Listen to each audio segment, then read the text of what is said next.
रेयांश अपनी ठंडी और सख्त आवाज में बोला, क्या वो तुम्हें ऑर्डर देकर गई है? अतुल हड़बड़ाते हुए अपना सिर ना में हिला देता है तो रेयांश उसे अपनी आंखों के इशारे से जाने को कहता है और अतुल वहां से निकल लेता है। इधर गेस्ट रूम में खनक और मोनिका बेड पर बैठे हुए थे। मोनिका खनक को गले लगाकर फुट फुट कर रो रही थी। खनक मोनिका को कंसोल कर रही थी। मोनिका रोते हुए बोली, खनक मुझे माफ कर दो, आज तक मैंने तुम्हें बहुत दुख दिए, कितनी बार तुम पर हाथ उठाया, कितनी बार तुम्हें बेइज्जत किया, लेकिन आज किसी ने मुझ पर हाथ उठाया, बेइज्जत किया, तब पता चला कि कितना दर्द होता है, कितनी तकलीफ होती है। खनक मोनिका की पीठ को सहलाते हुए बोली, दीदी प्लीज शांत हो जाए, ये सब आप अभी याद मत कीजिए, मैं वो सब कब का भूल चुकी हूँ। आप फ्रेश हो जाए। क्या आपको भूख लगी है? आप कुछ खाना चाहेगी? मोनिका वैसे ही खनक के गले लगे अपनी रुंधी आवाज में बोली, नहीं, मुझे बहुत डर लग रहा है। खनक समझाते हुए बोली, आप डरिए मत, सब ठीक है, मैं हूं ना, आपको कुछ नहीं होगा। तभी कमरे में रेयांश एंटर होता है। वो अपने हाथों में कुछ कपड़े लेकर आता है। जब उसकी नज़र खनक पर जाती है जो कमरे के दरवाजे के खुलने की आवाज से मोनिका से अलग हुई थी, लेकिन मोनिका ने उसका हाथ कस के पकड़ा हुआ था, जिसे देखकर रेयांश की भवें आपस में तन गई। लेकिन इस वक्त माहौल को ध्यान में रखते हुए उसने किसी तरह खुद के गुस्से पर काबू पाया और खनक के पास आकर अपने एक्सप्रेशन लेस चेहरे के साथ अपनी कोल्ड आवाज में बोला, जान ये कपड़े और फर्स्ट एड बॉक्स, मैं कमरे में जा रहा हूं, तुम्हारे पास सिर्फ 5 मिनट है। ये बोलकर वो बिना एक पल रुके वहां से अपने तेज कदमों से बाहर चला गया। वहीं खनक ने अपना माथा पीट लिया। वहीं मोनिका भी हैरान थी। खनक खुद में बड़बड़ाते हुए बोली, ये जलकुकड़े कभी नहीं सुधरेंगे। खनक ने मोनिका को कपड़े देते हुए कहा, दीदी आप फ्रेश होकर ये कपड़े चेंज कर लीजिए, फिर मैं आपको दवाई लगा देती हूँ। मोनिका ने उसे मना करते हुए कहा, हाँ मैं चेंज कर लूंगी, तुम फिक्र मत करो, तुम्हें अभी जाना चाहिए। खनक ने आगे कुछ बोलना ठीक नहीं समझा, क्योंकि वो जानती थी कि वो नहीं गई तो रेयांश यहाँ आ जाएगा और वो क्या कर जाए वो तो उसे भी पता नहीं था। खनक वॉशरूम में जाकर बाथटब में पानी भरकर टेम्परेचर सेट कर देती है और फिर मोनिका को कंफर्ट करा के वहां से निकल जाती है। मोनिका खनक के जाने के बाद अपनी आंखों में हल्के आंसू लिए सोचने लगी, खनक मुझे वाकई में बहुत गिल्ट हो रहा है। आज तक मैंने तुम्हारे साथ जो कुछ भी किया उसके लिए काश कि मैं तुम्हें उस वक्त समझ पाती, लेकिन जो भी हुआ वो तो मैं नहीं बदल सकती, लेकिन मैं तुम्हारे लिए बहुत खुश हूँ। कहते हुए वो वॉशरूम में चली जाती है। इधर खनक जब कमरे में आती है, रेयांश बेड पर बैठे हुए खनक का इंतजार कर रहा था।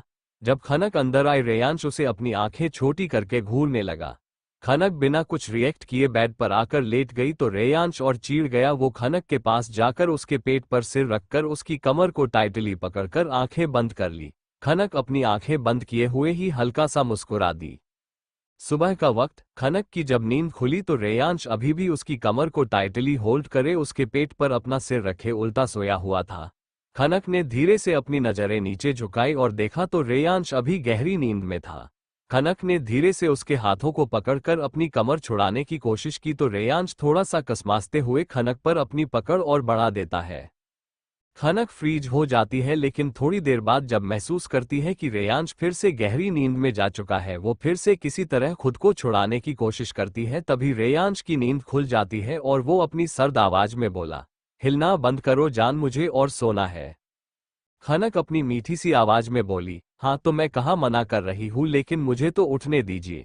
कहते हुए खनक फिर से कसमसाने लगी कि तभी रेयांश जो कब से अपनी आंखें बंद करे लेटा हुआ था वो तुरंत ही खनक के ऊपर आ जाता है।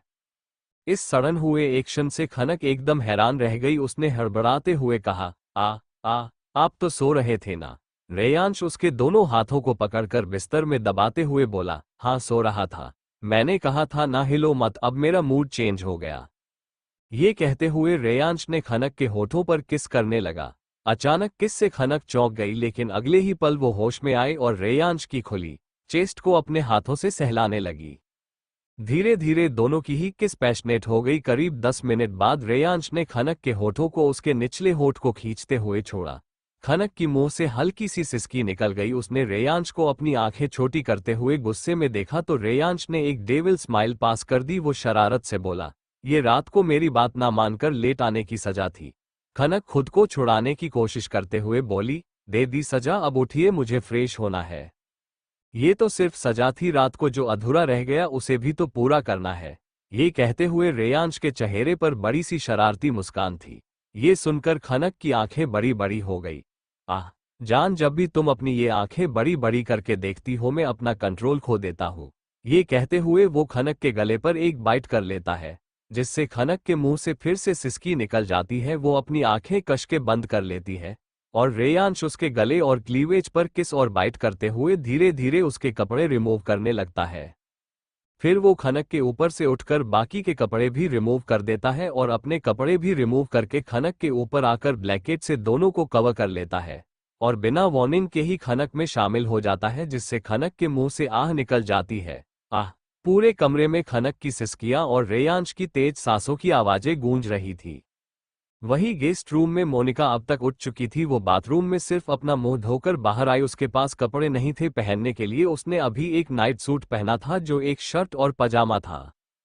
वो खनक को ढूंढते हुए कमरे से बाहर आई और घूमते हुए इधर उधर देखने लगी। वो कॉरिडोर से इधर उधर देखते हुए जा ही रही थी कि तभी अचानक किसी से टकरा गई। नीचे गिरने ही वाली थी कि तभी किसी की मजबूत बाहों ने उसे संभाल लिया। मोनिका ने डर से अपनी आंखें बंद की हुई थी। उसने जब महसूस किया कि उसे किसी ने थाम रखा है तो वो धीरे से अपनी आंखें खोलकर देखती है तो सामने उसे अतुल का हैंडसम चेहरा दिखता है। वो एक पल उसके चेहरे को देखती है, फिर हड़बड़ाकर जल्दी से खुद को अतुल से दूर करती है। मैं खनक को ढूंढ रही थी। क्या आपको पता है उसका कमरा कौन सा है? मोनिका हकलाते हुए बोलती है और अपनी नजरें नीची कर लेती है। अतुल उसे इस तरह देखकर थोड़ा अनकंफर्टेबल फील करता है, लेकिन जब उसने सुना कि मोनिका खनक के बारे में पूछ रही है उसने तुरंत ही कहा, मैडम और सर अभी तक बाहर नहीं आए हैं, आप मुझे बताइए क्या हुआ, आपको कुछ चाहिए? मोनिका अतुल को ऐसे पूछते हुए थोड़ा झिकझकते हुए बोली, मुझे कपड़े चाहिए थे। मैं खनक के कपड़े पहन लूंगी, आप बस मुझे उसका कमरा कहाँ है वो बता दीजिए। अतुल समझ रहा था कि मोनिका को अजीब फील हो रहा है। उसने मोनिका को समझाते हुए कहा, आप अपने कमरे में जाइए, मैं आपके लिए कपड़े अरेंज करवा देता हूँ। इस वक्त आप मैडम के कमरे में नहीं जा सकती। मोनिका कंफ्यूज होकर सवालिया नजरों से अतुल को देखती है। वो समझ नहीं पाती कि आखिर ऐसा क्यों है, लेकिन अब उसके पास और कोई रास्ता नहीं था। वो अपना सिर हाँ में हिला देती है तो अतुल वहां से निकल जाता है। कुछ देर बाद डाइनिंग टेबल पर अतुल और मोनिका दोनों ही बैठे हुए थे। तभी खनक और रेयांश भी वहां आते हैं। हमेशा की तरह रेयांश अपनी हेड चेयर पर बैठता है और खनक उसकी बगल वाली चेयर पर बैठती है। अतुल हमेशा की तरह साइड में अपनी चेयर पर बैठा था और उसकी बगल वाली चेयर पर मोनिका। खनक मोनिका को देखकर बोली, गुड मॉर्निंग दीदी, अब आपकी तबीयत कैसी है? मोनिका हल्का सा मुस्कुराकर बोली, अब मेरी तबीयत बिल्कुल ठीक है, मैं सोच रही थी कि अब मुझे घर जाना चाहिए। मोनिका की बात सुनकर खनक तुरंत बोली, दीदी क्यों ना थोड़े दिन आप यही रुक जाओ, मैं बड़े पापा से बात कर लूंगी, वो मना नहीं करेंगे। रेयांश ने अपनी प्लेट से जो चम्मच उठाई थी वो चम्मच उसके मुंह के पास ही रुक जाती है। उसका चेहरा गुस्से से लाल हो चुका था और उसकी नीली आंखों गुस्से में दहक रही थी। खनक जब अपनी गर्दन घुमाकर रेयांश को देखती है तो उसकी डर के मारे हालत खराब हो जाती है। रेयांश अपनी ठंडी और सख्त आवाज में बोला, क्या वो तुम्हें ऑर्डर देकर गई है? अतुल हड़बड़ाते हुए अपना सिर ना में हिला देता है तो रेयांश उसे अपनी आंखों के इशारे से जाने को कहता है और अतुल वहां से निकल लेता है। इधर गेस्ट रूम में खनक और मोनिका बेड पर बैठे हुए थे। मोनिका खनक को गले लगाकर फुट फुट कर रो रही थी। खनक मोनिका को कंसोल कर रही थी। मोनिका रोते हुए बोली, खनक मुझे माफ कर दो, आज तक मैंने तुम्हें बहुत दुख दिए, कितनी बार तुम पर हाथ उठाया, कितनी बार तुम्हें बेइज्जत किया, लेकिन आज किसी ने मुझ पर हाथ उठाया, बेइज्जत किया, तब पता चला कि कितना दर्द होता है, कितनी तकलीफ होती है। खनक मोनिका की पीठ को सहलाते हुए बोली, दीदी प्लीज शांत हो जाए, ये सब आप अभी याद मत कीजिए, मैं वो सब कब का भूल चुकी हूँ। आप फ्रेश हो जाए। क्या आपको भूख लगी है? आप कुछ खाना चाहेगी? मोनिका वैसे ही खनक के गले लगे अपनी रुंधी आवाज में बोली, नहीं, मुझे बहुत डर लग रहा है। खनक समझाते हुए बोली, आप डरिए मत, सब ठीक है, मैं हूं ना, आपको कुछ नहीं होगा। तभी कमरे में रेयांश एंटर होता है। वो अपने हाथों में कुछ कपड़े लेकर आता है। जब उसकी नज़र खनक पर जाती है जो कमरे के दरवाजे के खुलने की आवाज से मोनिका से अलग हुई थी, लेकिन मोनिका ने उसका हाथ कस के पकड़ा हुआ था, जिसे देखकर रेयांश की भवें आपस में तन गई। लेकिन इस वक्त माहौल को ध्यान में रखते हुए उसने किसी तरह खुद के गुस्से पर काबू पाया और खनक के पास आकर अपने एक्सप्रेशन लेस चेहरे के साथ अपनी कोल्ड आवाज में बोला, जान ये कपड़े और फर्स्ट एड बॉक्स, मैं कमरे में जा रहा हूं, तुम्हारे पास सिर्फ 5 मिनट है। ये बोलकर वो बिना एक पल रुके वहां से अपने तेज कदमों से बाहर चला गया। वही खनक ने अपना माथा पीट लिया। वही मोनिका भी हैरान थी। खनक खुद में बड़बड़ाते हुए बोली, ये जलकुकड़े कभी नहीं सुधरेंगे। खनक ने मोनिका को कपड़े देते हुए कहा, दीदी आप फ्रेश होकर ये कपड़े चेंज कर लीजिए, फिर मैं आपको दवाई लगा देती हूँ। मोनिका ने उसे मना करते हुए कहा, हाँ मैं चेंज कर लूंगी, तुम फिक्र मत करो, तुम्हें अभी जाना चाहिए। खनक ने आगे कुछ बोलना ठीक नहीं समझा, क्योंकि वो जानती थी कि वो नहीं गई तो रेयांश यहाँ आ जाएगा और वो क्या कर जाए वो तो उसे भी पता नहीं था। खनक वॉशरूम में जाकर बाथटब में पानी भरकर टेम्परेचर सेट कर देती है और फिर मोनिका को कंफर्ट करा के वहां से निकल जाती है। मोनिका खनक के जाने के बाद अपनी आंखों में हल्के आंसू लिए सोचने लगी, खनक मुझे वाकई में बहुत गिल्ट हो रहा है। आज तक मैंने तुम्हारे साथ जो कुछ भी किया उसके लिए काश कि मैं तुम्हें उस वक्त समझ पाती, लेकिन जो भी हुआ वो तो मैं नहीं बदल सकती, लेकिन मैं तुम्हारे लिए बहुत खुश हूँ। कहते हुए वो वॉशरूम में चली जाती है। इधर खनक जब कमरे में आती है, रेयांश बेड पर बैठे हुए खनक का इंतजार कर रहा था।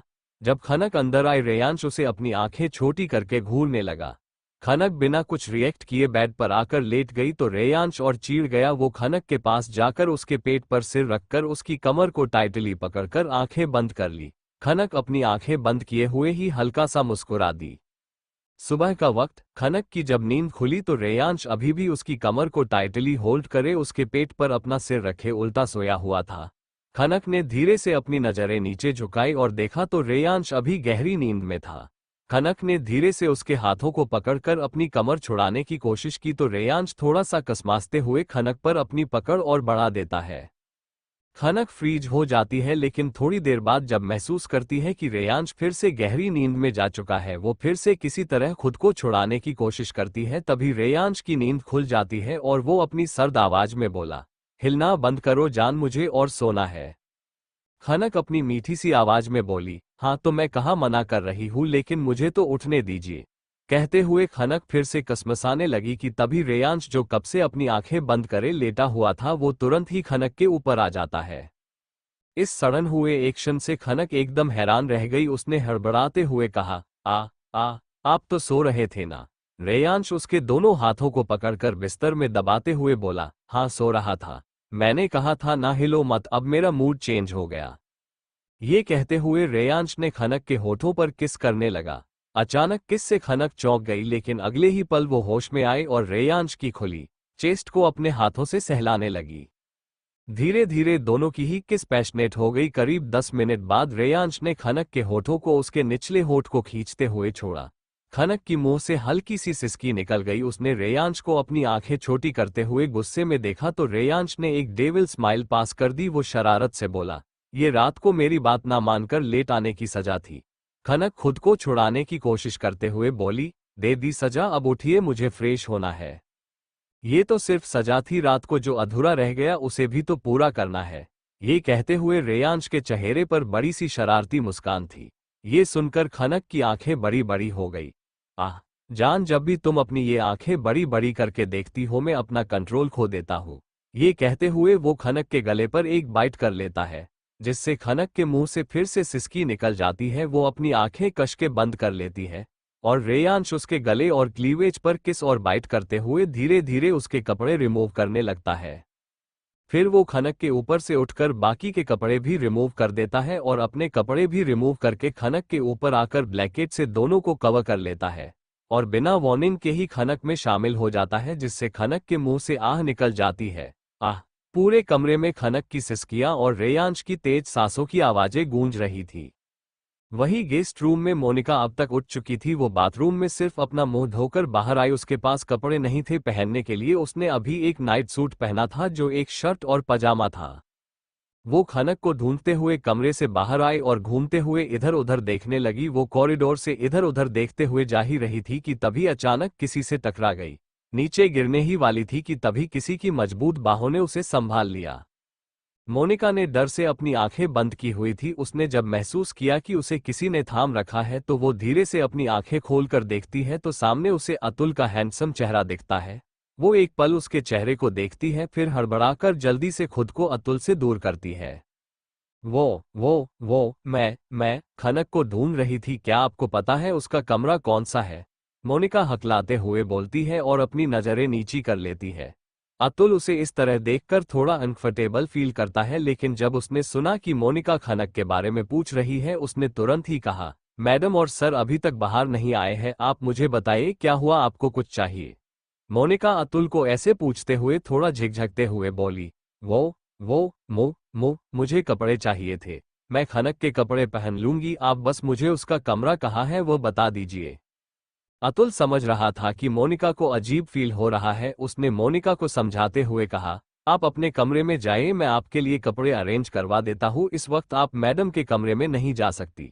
मोनिका कंफ्यूज होकर सवालिया नजरों से अतुल को देखती है। वो समझ नहीं पाती कि आखिर ऐसा क्यों है, लेकिन अब उसके पास और कोई रास्ता नहीं था। वो अपना सिर हाँ में हिला देती है तो अतुल वहां से निकल जाता है। कुछ देर बाद डाइनिंग टेबल पर अतुल और मोनिका दोनों ही बैठे हुए थे, तभी खनक और रेयांश भी वहां आते हैं। हमेशा की तरह रेयांश अपनी हेड चेयर पर बैठता है और खनक उसकी बगल वाली चेयर पर बैठती है। अतुल हमेशा की तरह साइड में अपनी चेयर पर बैठा था और उसकी बगल वाली चेयर पर मोनिका। खनक मोनिका को देखकर बोली, गुड मॉर्निंग दीदी, अब आपकी तबीयत कैसी है? मोनिका हल्का सा मुस्कुराकर बोली, अब मेरी तबीयत बिल्कुल ठीक है, मैं सोच रही थी कि अब मुझे घर जाना चाहिए। मोनिका की बात सुनकर खनक तुरंत बोली, दीदी क्यों ना थोड़े दिन आप यही रुक जाओ, मैं बड़े पापा से बात कर लूंगी, वो मना नहीं करेंगे। रेयांश ने अपनी प्लेट से जो चम्मच उठाई थी वो चम्मच उसके मुंह के पास ही रुक जाती है। उसका चेहरा गुस्से से लाल हो चुका था और उसकी नीली आंखों गुस्से में दहक रही थी। खनक जब अपनी गर्दन घुमाकर रेयांश को देखती है तो उसकी डर के मारे हालत खराब हो जाती है। रेयांश अपनी गर्दन घुमाकर खनक को देखते हुए बेहद सर्द और धीमी आवाज में बोला, जान, अगर वो जाना चाहती है तो उसे जाने दो। इस वक्त उसे अपनी फैमिली की जरूरत है। ओके, तुम्हें इस वक्त अपने पति पर ध्यान देने की ज्यादा जरूरत है। रेयांश के एक्सप्रेशन इस वक्त अजीब और ठंडे थे, जिसे देखकर खनक आगे कुछ बोल ही नहीं पाई। उसने जल्दी जल्दी में अपनी गर्दन हाँ में हिला दी। कुछ ही देर में सभी का ब्रेकफास्ट खत्म हो जाता है और रेयांश अपने ऑफिस के लिए निकल रहा होता है कि तभी मोक्ष वहां रिया को लेकर पहुंच जाता है। रिया खनक को देखकर सीधी खनक के पास पहुंच जाती है, वहां मोनिका भी साथ में थी। रेयांश जो ऑफिस के लिए निकलने वाला था, मोक्ष को देखकर रुक जाता है। मोक्ष रिया को दिखाते हुए रेयांश से बोला, कल तक मुंह फुलाकर बैठी थी, अब देखो कैसे चहक रही है, इसको मेरे पास रहने को बोलो तो मुंह बन जाता है। ये कहते हुए मोक्ष चिढ़ रहा था। रेयांश का चेहरा इस वक्त एक्सप्रेशन लेस था। उसने मोक्ष को चिढ़ते हुए देखकर अपनी नॉर्मल टोन में कहा, धीरे धीरे उसे आदत पड़ जाएगी। ये कहते हुए रेयांश ने उसकी पीठ थपथपाई। रेयांश ने अतुल को ऑर्डर देने के लहजे में कहा, तुम उसे शर्मा निवास छोड़कर ऑफिस आ जाना, वो मुझे एक और दिन मेरे घर में नहीं चाहिए। ये सुनकर अतुल अपना सिर हाँ में हिला देता है। रेयांश एक नज़र खनक को देखता है जो उनसे थोड़ी दूरी पर रिया और मोनिका के साथ खड़ी थी। उसकी आंखों में चमक और खुशी थी। उसके कदम अपने आप ही खनक के तरफ बढ़ गए। उसने खनक के पास जाकर खनक को कमर से पकड़कर अपने करीब किया, जिससे खनक उसके सीने से चिपक गई। रेयांश ने बिना एक पल गवाए खनक के होठों पर एक पैक दिया और खनक को खुद से अलग किया। फिर प्यार से बोला, मिस यू जान, शाम को मिलते हैं। फिर वो तेज कदमों से विला के बाहर चला जाता है। वहीं इस इंसिडेंट को देखकर वहां खड़े मोक्ष, रिया और मोनिका तीनों के तीनों ही शॉकन पोजीशन में थे। हालांकि खनक भी थोड़ी चौंक गई थी और अतुल भी, लेकिन फिर जल्द ही सब नॉर्मल हो जाते हैं और कुछ हुआ ही नहीं ऐसा बिहेव करने लगते हैं। मोक्ष को भी अपने ऑफिस जाना था, वो सिर्फ रिया को छोड़ने आया था। वो भी अब रिया के पास आकर उसके माथे पर हल्की सी किस करके चला जाता है। अतुल को मोनिका को ड्रॉप करने जाना था, इसलिए वो घर पर ही रुक गया। मोनिका अब तक चुपचाप इन सबको देख रही थी। वो खनक से बोली, खनक मैं चलती हूँ, तुम अपना ख्याल रखना। खनक बेबसी से मोनिका को देखते हुए बोली, दीदी इनकी बातों का बुरा मत मानना, इनके कहने का मतलब वो नहीं था। मोनिका हल्का सा मुस्कुराकर बोली, अरे मुझे बुरा नहीं लगा, तुम फिक्र मत करो, बस खुश रहो। कहते हुए मोनिका के आंखों में हल्की नमी तैर जाती है। अब कुछ ही देर में अतुल मोनिका को लेकर शर्मा निवास के लिए निकल जाता है और यहाँ रिया और खनक बाहर गार्डन में आकर बैठी थी। खनक ने रिया से कहा, रिया मैं सोच रही थी कि तुम अब से यहाँ हमारे साथ रहो। तुम अगर यहाँ रही तो मुझे बहुत अच्छा लगेगा और मेरा भी मन लगा रहेगा। तुम्हारा क्या ख्याल है? रिया सोचते हुए बोली, लेकिन मैं यहाँ कैसे रह सकती हूँ? खनक उसे बोली, क्यों नहीं, तुम मुझे दीदी बोलती हो तो क्या तुम मेरे घर नहीं रह सकती? रिया बोली, हाँ दीदी, लेकिन जीजू को प्रॉब्लम हुई तो? खनक बोली, उनकी फिक्र छोड़ो, मैं हूं ना, तुम बस बोलो मेरे साथ रहोगी। ये सुनकर रिया के चेहरे पर एक बड़ी सी स्माइल आ जाती है और वो खनक को गले लगा लेती है, जिसे खनक समझ जाती है कि रिया की हाँ है। इधर अतुल मोनिका को शर्मा निवास में ड्रॉप करने के बाद कंपनी लौट आया था।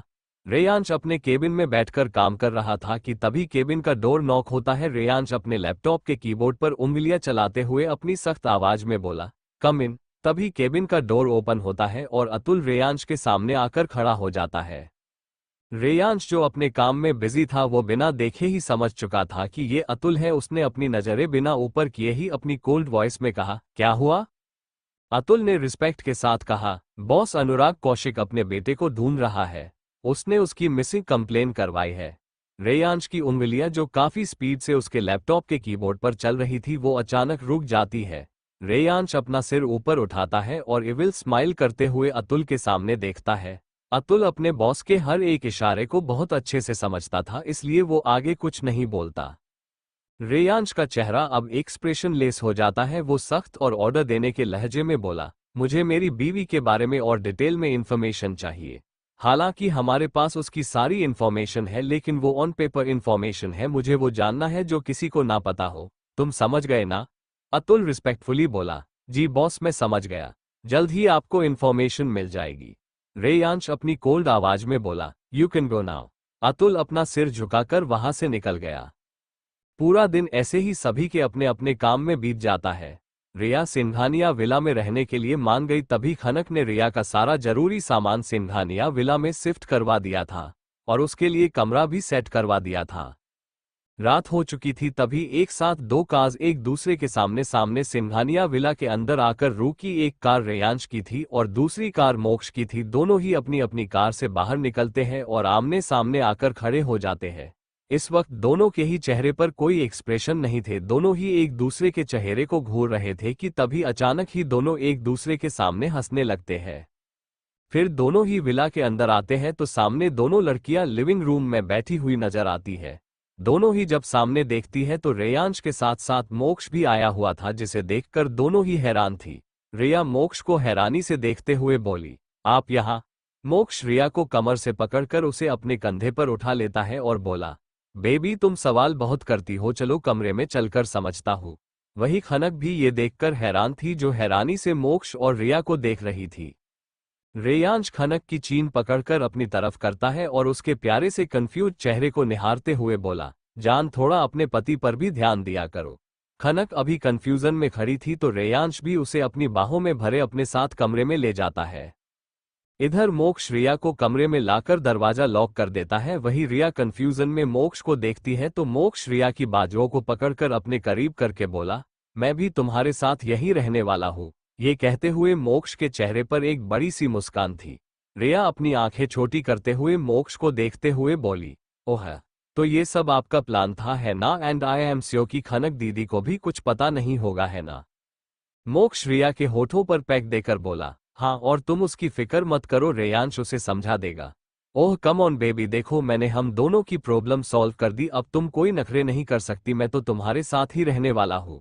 रिया नागवारी में अपना सिर हिलाकर बोली, अब मैं क्या ही कहूँ, जाकर फ्रेश हो जाए, नीचे डिनर लग चुका है। मोक्ष रिया के गालों पर किस करके सीधा वॉशरूम की तरफ चला जाता है और रिया उसे जाते हुए देखती है। फिर उसके चेहरे पर एक हल्की सी स्माइल आ जाती है।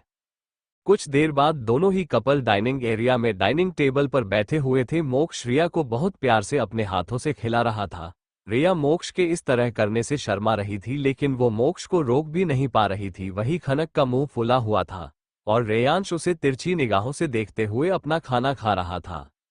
रेयांश मोक्ष को देखकर अपने मन में बोला, इसके चक्कर में मेरी बीवी मुझसे नाराज है और ये देखो।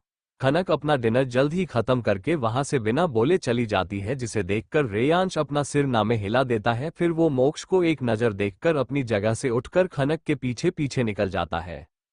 रेयांश खनक के पीछे पीछे जाते हुए उसे अपनी बाहों में भरकर उठाकर कमरे में ले आता है। खनक खुद को छुड़ाने की कोशिश करती है, लेकिन तब तक रेयांश खनक को उठाकर कमरे में लेकर आ गया और कमरे का डोर लॉक कर देता है और खनक को नीचे उतार देता है। खनक चिढ़ते हुए क्लोजेट की तरफ अपने कपड़े चेंज करने के लिए जा रही थी कि तभी रेयांश उसका हाथ पकड़कर रोक लेता है और अपनी सिडिक्टिव वॉइस में बोला, today we try something new. Reyansh की इतनी मदहोश आवाज सुनकर खनक सिहर जाती है। रेयांश के हाथ पकड़ने से खनक आगे जाके रुक गई, उसका चेहरा शर्म से लाल हो गया। रेयांश ने खनक को खींचकर अपने करीब कर लिया तो खनक रेयांश के सीने से लग गई। खनक ने शर्म से अपना चेहरा नीचे कर लिया तो रेयांश ने उसकी चीन पर अपनी एक उंगली रखकर उसका चेहरा ऊपर किया, फिर धीरे धीरे अपने चेहरे को उसके करीब ले जाता है। खनक अपनी आंखें बंद कर लेती है। वो अपनी आंखें बंद करे सिहर रही थी कि तभी उसे महसूस होता है कि रेयांश वहां है ही नहीं। वो झट से अपनी आंखें खोलकर देखती है तो रेयांश वहां नहीं था। खनक अपनी नजरें इधर उधर करके हैरानी से देखने लगती है तो रेयांश कहीं भी नजर नहीं आता। अब उसे अजीब लगने लगता है। वो पूरे कमरे में यहाँ वहां बेचैनी से रेयांश को ढूंढने लगती है कि तभी रेयांश क्लोजेट रूम से अपने हाथों में एक पैकेट लेकर बाहर आता है। खनक हैरानी से रेयांश के हाथों में पकड़ा हुआ पैकेट देखकर बोली, ये क्या है?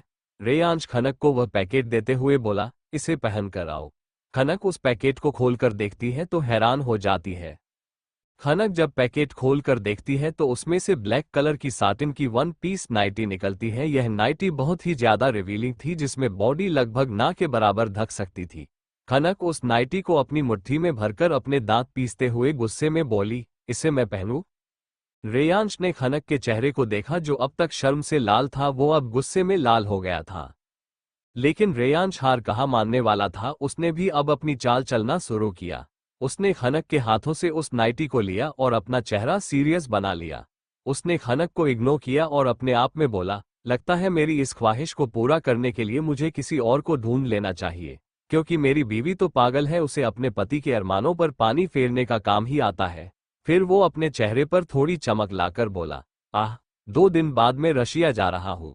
मैं आ रहा हूँ एलिना, मेरा इंतजार करना। ये सुनकर खनक के गुस्से वाले एक्सप्रेशन धीरे धीरे चेंज होते हुए दर्द और मायूसी में बदल जाते हैं और जैसे ही रेयांश के मुंह से किसी और लड़की का नाम सुनती है उसकी आंखों से आंसू बहने स्टार्ट हो जाते हैं और धीरे धीरे रोना बढ़ता जाता है और कुछ ही पल में वो फुट फुट कर रोने लगती है। रेयांश जो उसकी तरफ पीठ किए खड़ा था, जब उसे खनक की सिसकियां सुनाई देती है वो तुरंत ही पलटकर देखता है तो खनक जमीन पर घुटनों के बल बैठे हुए सुबक सुबक कर रो रही थी। रेयांश हैरान था। उसने एक ही झटके में खनक को फ्लो पर से उठाया और उसे चुप कराते हुए हड़बड़ा कर बोला, जान, मैं तो मजाक कर रहा था। तुम इतना क्यों रो रही हो?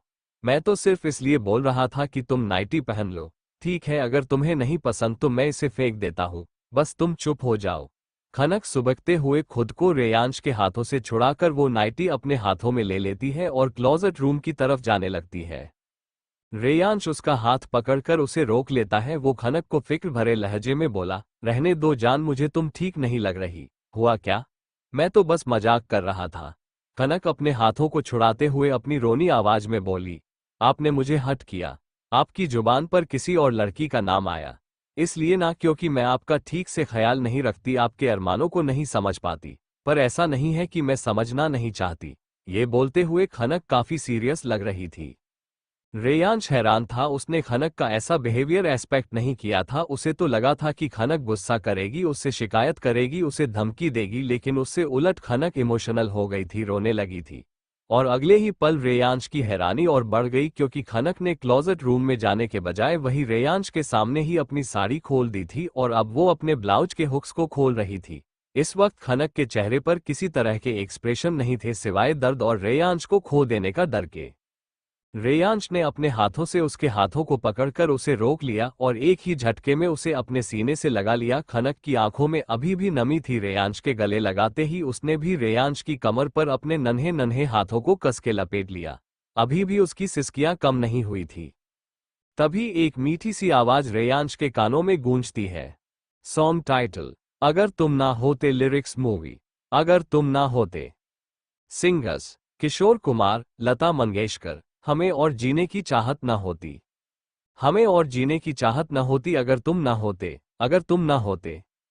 हमें और जीने की चाहत न होती अगर तुम ना होते, अगर तुम ना होते। हमें जो तुम्हारा सहारा न मिलता, भावर में ही रहते किनारा ना मिलता। हमें जो तुम्हारा सहारा न मिलता, भावर में ही रहते किनारा ना मिलता। किनारे पे भी तो लहरा डुबोती अगर तुम ना होते, अगर तुम ना होते। हमें और जीने की चाहत न होती अगर तुम ना होते, अगर तुम ना होते। खनक की आवाज काफी मीठी थी। वो इस गाने के जरिए अपने सारे जज्बात और दिल का हाल बयान कर रही थी, जिसे रेयांश अपनी दिल की गहराइयों तक महसूस कर रहा था। खनक अभी भी रेयांश को जकड़े हुए खड़ी थी, उसका बदन कांप रहा था। यह महसूस कर रेयांश ने झटके से खनक को अलग करके अपनी बाहों में ब्राइडल स्टाइल में उठा लिया। तभी खनक ने अपनी दोनों बाहें रेयांश के गले में लपेट लिया। फिर से खनक की मीठी आवाज रेयांश के कानों में पड़ी। तुम्हें क्या बताऊं कि तुम मेरे क्या हो, मेरी जिंदगी का तुम ही आसरा हो। तुम्हें क्या बताऊं कि तुम मेरे क्या हो, मेरी जिंदगी का तुम ही आसरा हो। मैं आशा की लड़ियां न रह रह पिरोती अगर तुम ना होते, अगर तुम ना होते। हमें और जीने की चाहत न होती अगर तुम ना होते, अगर तुम ना होते। अब तक रेयांश खनक को लेकर बिस्तर पर आ गया था। उसने खनक को अपनी बाहों में भर लिया और अब खनक के कानों में रेयांश की बहुत प्यारी सी आवाज आए। हर एक गम तुम्हारा सहेंगे, खुशी से करेंगे न शिकवा कभी भी किसी से। हर एक गम तुम्हारा सहेंगे, खुशी से करेंगे न शिकवा कभी भी किसी से। जहां मुझ पे हंसता, खुशी मुझ पे रोती अगर तुम ना होते, अगर तुम ना होते। हमें और जीने की चाहत न होती अगर तुम ना होते, अगर तुम ना होते। रेयांश खनक को अपनी बाहों में भरे हुए उसके बालों को सहला रहा था। रेयांश काफी देर तक खनक के बालों को ऐसे ही सहालता रहा था। खनक का सिर उसके सीने पर था। उसे अब खनक की भारी गर्म सांसें अपने सीने पर महसूस होने लगी। जब उसने अपनी नजरें नीचे करके देखा, खनक गहरी नींद में सो चुकी थी। रेयांश के नर्म मुलायम स्पर्श से ही खनक को गहरी नींद आ गई थी। रेयांश ने नीचे झुककर खनक के फोरहेड पर किस किया, फिर धीरे से उसे बेड पर एडजस्ट किया और वो बेड से उतरकर क्लोजेट रूम में गया। उसने खनक की एक नाइटी ली और बाहर आ गया। फिर बहुत ही सावधानी से उसने अपने हल्के हाथों से खनक के कपड़े उतारे, फिर उसकी नाइटी पहना दी। फिर उसने खनक को अच्छे से ब्लैंकेट से कवर कर दिया। एक नज़र खनक के मासूम चेहरे को देखा जो रोने की वजह से लाल हो गया था। उसने खनक की होठों पर एक पैक दिया, फिर अपने आप में ही बोला, मेरी पागल बीवी। फिर वो सीधा बालकनी में आकर खड़ा हो गया। उसने बालकनी के रेलिंग पर अपने दोनों हाथ टिका दिए और एकटक आसमान की तरफ देखने लगा। इस वक्त उसके चेहरे पर कोई एक्सप्रेशन नहीं थे। उसके दिमाग में इस वक्त क्या चल रहा है वो समझना मुश्किल था। शर्मा निवास में मोनिका अपने कमरे में बिस्तर पर अपनी कोहनी टिकाए हुए उल्टी लेटी हुई थी और साथ में स्वीटी भी। स्वीटी ने मोनिका से कहा, दीदी तुम सिंघानिया विला एक रात क्या रह कर आई, तुम्हारा तो दिमाग ही खराब हो गया है। तुम उस खनक गवार की साइड कैसे ले सकती हो। मोनिका जो अपने मोबाइल में अपना सोशल मीडिया अकाउंट खोल कर देख रही थी, उसने स्वीटी से कहा, बस करो स्वीटी, तुम्हारी प्रॉब्लम क्या है। उसने आखिर ऐसा किया ही क्या है जो तुम उसको हर वक्त भला बुरा कहती रहती हो। इतना कुछ हमने उसके साथ किया, फिर भी वो मेरे साथ कितने अच्छे से पेश आई, वरना उसे क्या जरूरत थी। वो चाहती तो उसके साथ हुए हर उस बुरे व्यवहार का मुझसे बदला ले सकती थी, लेकिन नहीं, उसने मुझे संभाला, मेरा ख्याल रखा, मुझे अपने घर रहने दिया। और खबरदार, अब उसके लिए मैं तुम्हारे मुंह से एक और गलत लफ्ज नहीं सुनना चाहती। मोनिका जो बोलते हुए अपने मोबाइल में किसी की सोशल मीडिया अकाउंट की प्रोफाइल देख रही थी, उस पर स्वीटी की नजर पड़ती है। स्वीटी अपने चेहरे पर डेविल स्माइल लिए मोनिका से बोलती है, ओह तो आपके हृदय परिवर्तन का कारण ये है। मोनिका जो कब से अपने मोबाइल में नजरें गड़ाए देख रही थी, अचानक स्वीटी के ऐसे बोलने से उसकी नजर स्वीटी पर पड़ती है। जहां स्वीटी अपने चेहरे पर डेविल स्माइल लेकर उसके मोबाइल में झांक कर देख रही थी। एक्चुअली मोनिका सोशल मीडिया पर अतुल के प्रोफाइल को देख रही थी, जहां से उसे मुश्किल से अतुल की एक पिक्चर मिली थी जिसे वो देख रही थी, जिसमें अतुल ने व्हाइट शर्ट और कैजुअल ग्रे कलर का पेंट पहना था। ये फॉर्मल्स कपड़े थे, लेकिन अतुल उसमें भी कमाल लग रहा था। उसके काले घने बाल और परफेक्ट जो लाइन वाला चेहरा, फ्रेंच बियर्ड जिसे देखकर कोई भी लड़की फिदा हो जाए। वो एक चेयर पर अपने एक पैर पर दूसरा पैर चढ़ाए बैठा था और इस लुक में वो बहुत अट्रैक्टिव लग रहा था। मोनिका अपना फोन लॉक कर देती है और हड़बड़ाते हुए बोली, ए डॉट ऐसा कुछ नहीं है, तू गलत सोच रही है। ये कहते हुए वो अपनी नजरें चुरा रही थी। मोनिका अपनी शक भरी आवाज में बोली, तो फिर तुम्हारी ये जुबान क्यों लड़खड़ा रही है और ये नजरें क्यों चुरा रही हो तुम।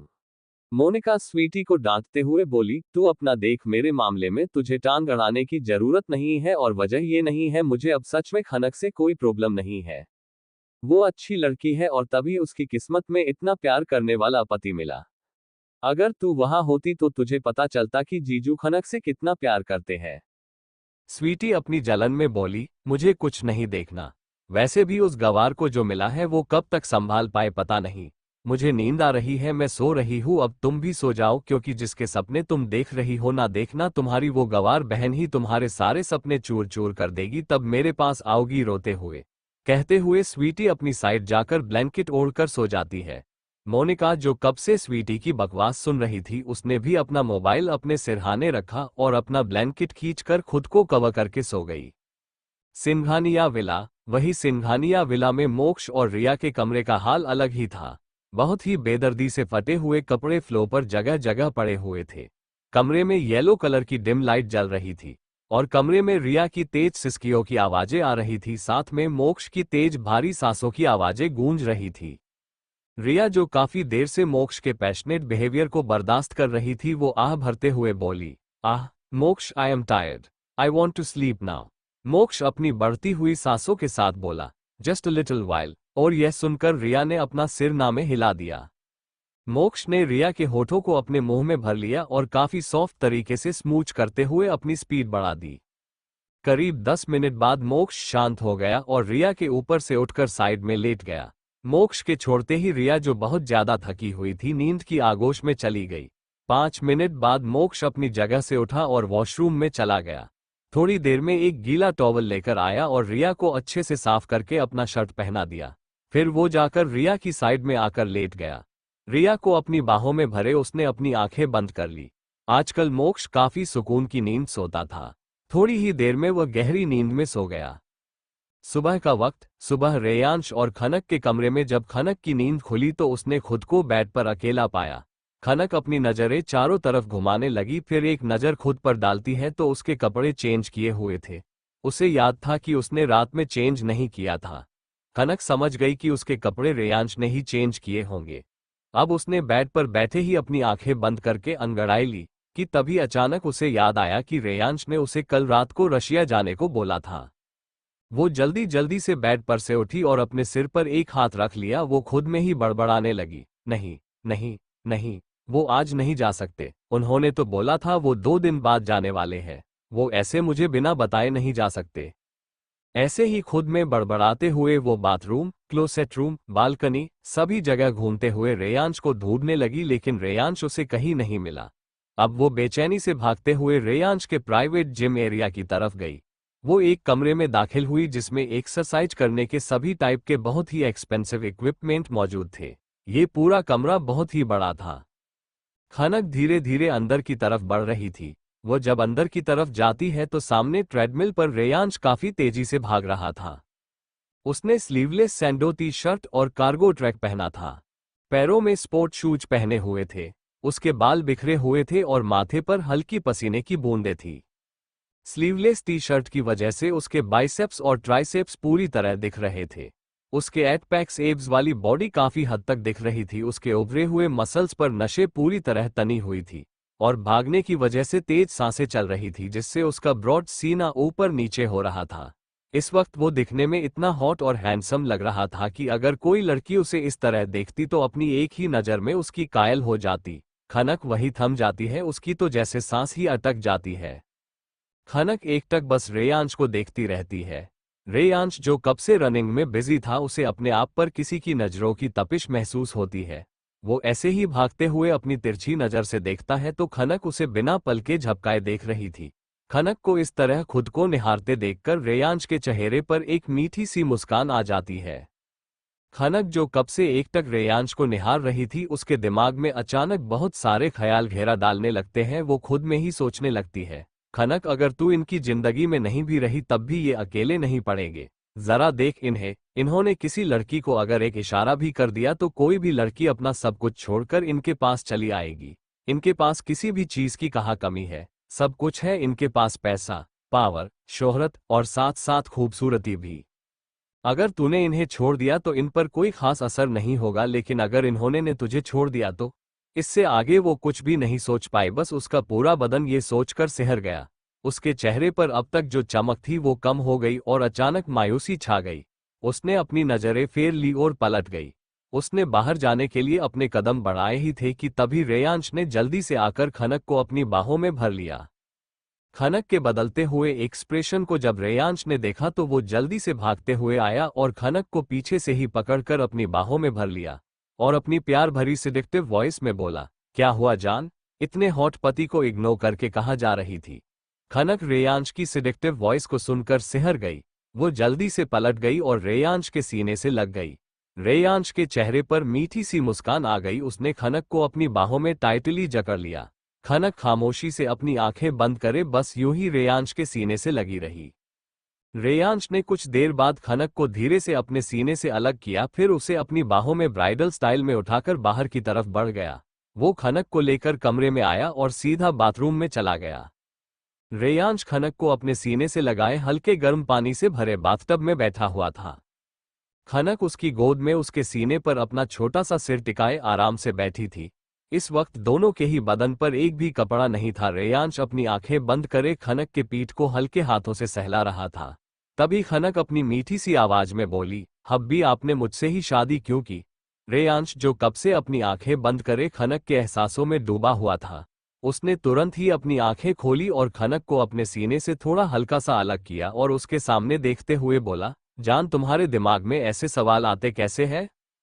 खनक का चेहरा थोड़ा नम था। उसने अपनी नर्म आवाज में कहा, कभी कभी आपको देखकर मेरे दिमाग में ये सवाल घूमने लगता है कि आखिर ऐसा क्या है मुझ में जो आपने मुझे ही प्यार किया और मुझसे ही शादी की।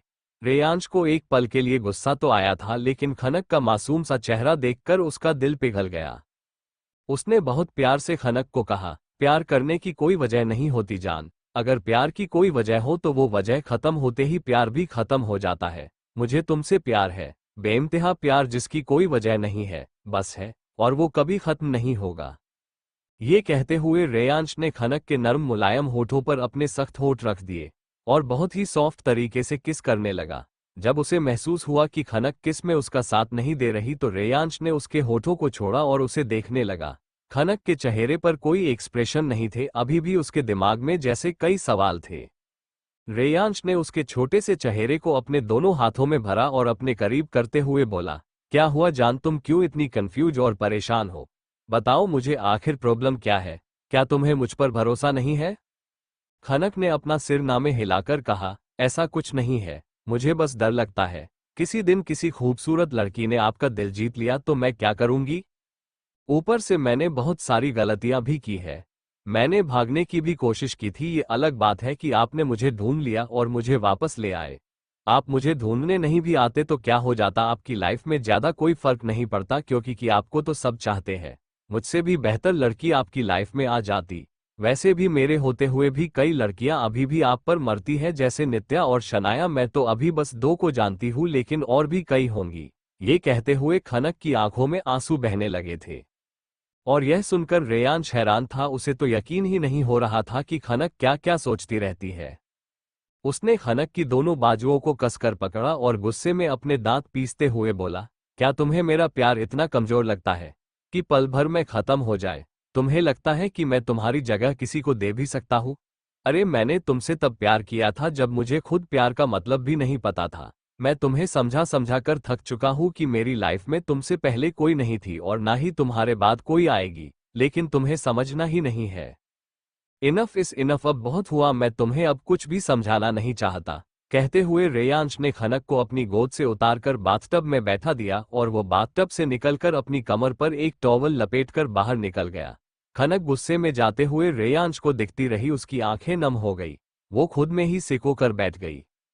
रेयांश रेडी होकर बिना ब्रेकफास्ट किए ही अपनी ऑफिस के लिए निकल गया। आज उसका मूड काफी ऑफ था। दोपहर का टाइम, रेयांश का मूड ऑफ था। आज ऑफिस के एम्प्लॉय की भी बहुत ज्यादा बैंड बजी पड़ी थी। इस वक्त अतुल रेयांश के केबिन में था। रेयांश ने अपनी कोल्ड आवाज में कहा, रशिया जाने की तैयारी करो, आज रात ही हम निकलेंगे। अतुल रिस्पेक्टफुली बोला, जी बॉस, लेकिन जाना तो हमें 2 दिन बाद था ना। रेयांश ने ऐसे ही अपनी कोल्ड आवाज में कहा, हाँ लेकिन मैं आज रात को ही निकलना चाहता हूँ और मीटिंग कल ही होगी, तुम सबको इन्फॉर्म कर दो। अतुल बेबसी से बोला, लेकिन बॉस ऐसे अचानक? रेयांश ने अपना हाथ दिखाते हुए बहुत ही सख्त आवाज में कहा, अतुल तुम भूल रहे हो आई एम द किंग। अब अतुल कुछ नहीं बोला। उसने रिस्पेक्ट से अपना सिर हाँ में हिला दिया। फिर उसके हाथ में एक फाइल थी जिसे आगे बढ़ाते हुए कहा, बॉस यह मैडम की बाकी की इंफॉर्मेशन की फाइल है। रेयांश ने उसे इशारे से फाइल को डेस्क पर रखने को कहा। अतुल डेस्क पर फाइल रख देता है और जाने की परमिशन मिलते ही चला जाता है। वही रेयांश एक नज़र उस फाइल पर डालता है, सिंघानिया विला। शाम का वक्त, वही सिंघानिया विला में आज खनक अकेली थी क्योंकि रिया सुबह ही अपनी कॉलेज के निकल गई थी, क्योंकि उसकी काफी सारी छुट्टियां हो गई थी। वही मोक्ष भी अपनी ऑफिस के लिए निकल गया था और अभी तक दोनों ही नहीं आए थे। खनक सुबह से अपने कमरे से बाहर नहीं आई थी। उसने सुबह ब्रेकफास्ट भी नहीं किया था और दोपहर को लंच भी नहीं किया था। वो बेड पर बैठे बार बार अपने मोबाइल की तरफ देख रही थी। कभी अपना फोन उठाती, कभी बेड पर रख देती। उसके चेहरे पर बेचैनी दिख रही थी। आज तक खनक का कभी कोई दोस्त नहीं रहा था जिससे वो खुलकर अपने दिल की बात शेयर कर सके। हर बार वो अपने अंदर चल रहे तूफानों को अपने अंदर ही समेट लेती। उसने कभी भी अपना दर्द किसी से नहीं बांटा, या फिर ये भी कह सकते हैं उसने सीखा ही नहीं। हर तकलीफ को अपने अंदर समेट कर रखती आई थी। वो पहली बार बचपन में जब एम्यूजमेंट पार्क में खोई थी तब रेयांश से अच्छे से थोड़ी बहुत बातें की थी, और उसके बाद तो जैसे उसकी लाइफ में दुखों का पहाड़ ही टूट पड़ा था। वो अनाथ हो गई थी। अपने पेरेंट्स को खोने के बाद बस वो जिंदा थी, जी नहीं रही थी। वो ऐसे ही दिन काट रही थी। और फिर एक दिन अचानक ही उसकी जिंदगी में रेयांश आया और उसकी जिंदगी ही पलट गई। जब रेयांश ने उसे ब्लैकमेल किया था तब वो बहुत टूट गई थी। एक पल के लिए उसने खुद को खत्म कर देने के बारे में भी सोचा था, लेकिन उसे लगा कि वो तो मरकर आजाद हो जाएगी, लेकिन जिसने उसे पाला, उसके ऊपर इतने एहसान किए, उनका क्या होगा, ये सोच करना चाहते हुए भी वो लौटकर रेयांश के पास गई थी। अंदर से टूट गई थी वो उस वक्त, लेकिन जब उसने रेयांश की फैमिली को देखा, उनके प्यार को महसूस किया, तो उसके अंदर एक उम्मीद जाग गई। उसके अंदर एहसास पनपने लगे, इच्छाएं और उम्मीदें जागने लगी। अपने अंदर हो रहे कई सवालों और ख्यालों को बांटने का मन करने लगा, और वो कभी कभी रेयांश के सामने खुलकर बता भी देती थी। लेकिन बीच में हुए कई हादसे ने उसके अंदर डर और खौफ पैदा कर दिया, जिसके अंदर वो खुद को झुलसती गई।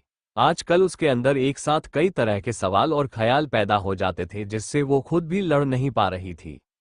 वो बेचैनी से एकटक सीलिंग को घूर रही थी कि तभी उसके फोन की घंटी बजी और उसने जल्दी से अपना फोन देखा, जिसमें मोनिका का नंबर फ्लैश हो रहा था।